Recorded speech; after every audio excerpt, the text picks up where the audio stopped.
జుట్టు రాలటం ప్రస్తుతం చాలా మందికి పెద్ద సమస్యగా మారింది. రోజు జుట్టు రాలడంతో ఇబ్బందులు పడుతున్నారు. మానసికంగా ఎంతో ఆందోళన చెందుతున్నారు. అయితే జుట్టు రాలిపోయేందుకు ఎన్నో కారణాలున్నాయి. స్త్రీలు పురుషుల్లో దాదాపు ఒకే రకమైన కారణాలున్నాయని నిపుణులు చెబుతున్నారు.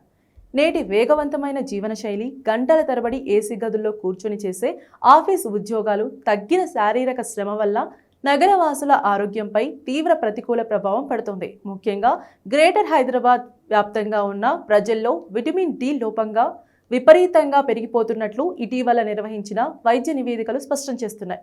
సూర్యరశ్మి శరీరానికి తగలకపోవడం, మారుతున్న ఆఫీస్ కల్చర్ కారణంగా అనేక మందికి తెలియకుండానే ఈ సమస్య బారిన పడుతున్నారు.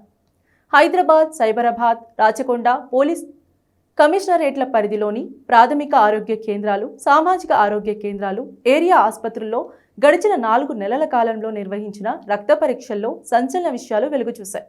నాణ్యమైన పరీక్షలు చేయించుకున్న వారిలో దాదాపు 45% మంది విటమిన్ డి లోపంతో బాధపడుతున్నట్లు వైద్యులు గుర్తించారు.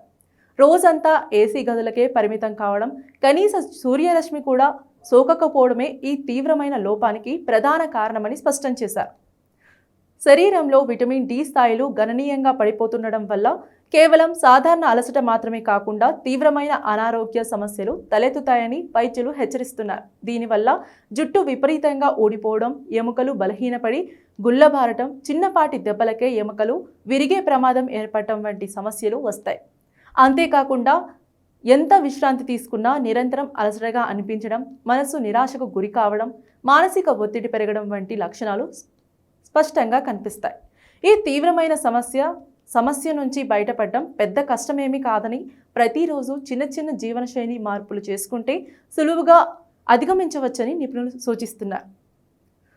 ప్రతి ఒక్కరూ రోజువారీ బిజీ లైఫ్లో కాసేపు సమయం కేటాయించి ప్రతిరోజు ఉదయం లేదా సాయంత్రం వేళల్లో కనీసం 1 గంట పాటు లేత ఎండలో గడపడం అలవాటు చేసుకోవాలి. దీనితో పాటు రోజువారీ ఆహారంలో కోడిగుడ్లు, పుట్టగొడుగులు, పాలు, డైరీ ఉత్పత్తులను క్రమం తప్పకుండా తీసుకోవడం ద్వారా శరీరానికి అవసరమైన విటమిన్ డిని పొందవచ్చని వైద్యులు స్పష్టం చేస్తున్నారు.